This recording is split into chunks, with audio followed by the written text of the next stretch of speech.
Bonjour à tous et bienvenue dans ma ville, Strasbourg, où tout a commencé.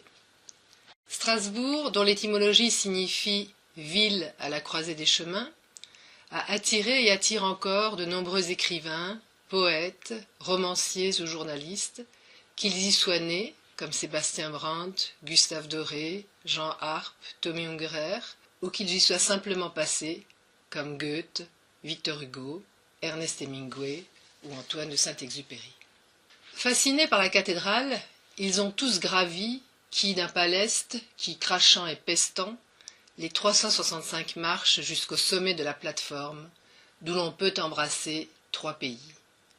Victor Hugo, Alfred de Vigny, Lamartine, Hippolyte Taine, Prosper Mérimée, Honoré de Balzac, Stendhal, Gérard de Nerval, Juliette Drouet, George Sand, Prosper Mérimée, Benjamin Constant, Eugène Delacroix, Théophile Gautier, Brahms, Liszt, Berlioz, Wagner, Mahler, Strauss, Goethe, Schlegel, Brentano, von Arnim, Büchner ou Lenz, pour citer quelques noms gravés sur la flèche de la cathédrale ou le registre des signatures.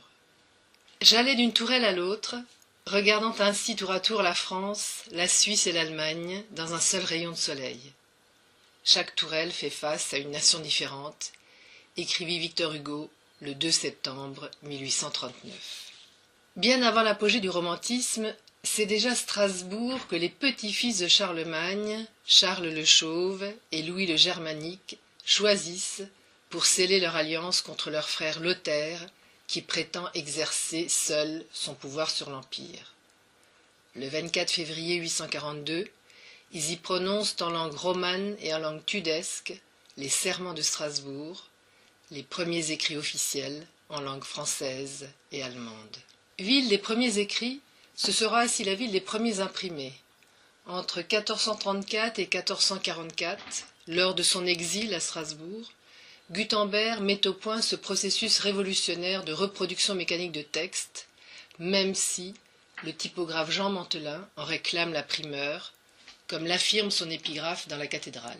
C'est ici que je repose, moi, Jean Mantelin, qui, par la grâce de Dieu, est le premier à inventer à Strasbourg les caractères de l'imprimerie et fait parvenir cet art, qui doit se perpétuer jusqu'à la fin du monde, à un tel degré que maintenant un homme peut écrire en un jour autant qu'autrefois en une année.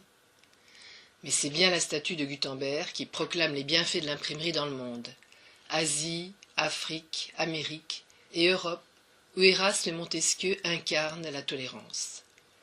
Si la Bible et les prêches de Jean Geiler de Kaysersberg, le bossu alsacien, comptent parmi les premières publications strasbourgeoises, nous y trouvons aussi la célèbre Nef des fous de Sébastien Brant, inspirée de l'éloge de la folie d'Erasme. Strasbourg, c'est aussi l'histoire et les guerres, les frontières et les réconciliations.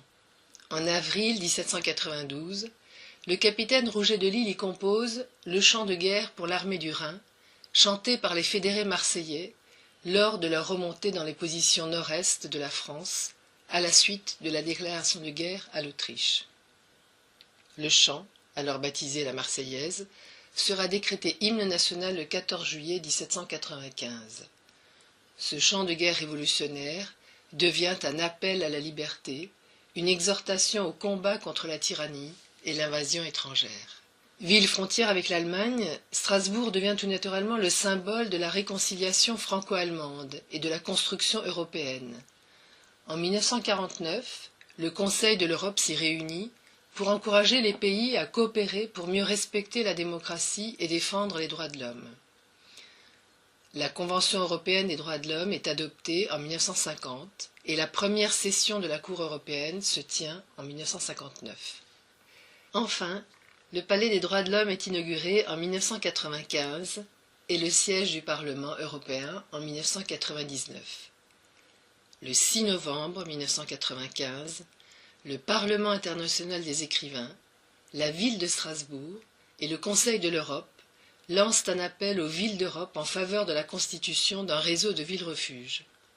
Lors du premier congrès de villes-refuges, les 21 et 23 mars 1996, Jacques Derrida adresse cet écrit. cosmopolite de tous les pays, encore un effort. Il entretenait avec Strasbourg une longue histoire d'amitié, de pensée et d'écriture.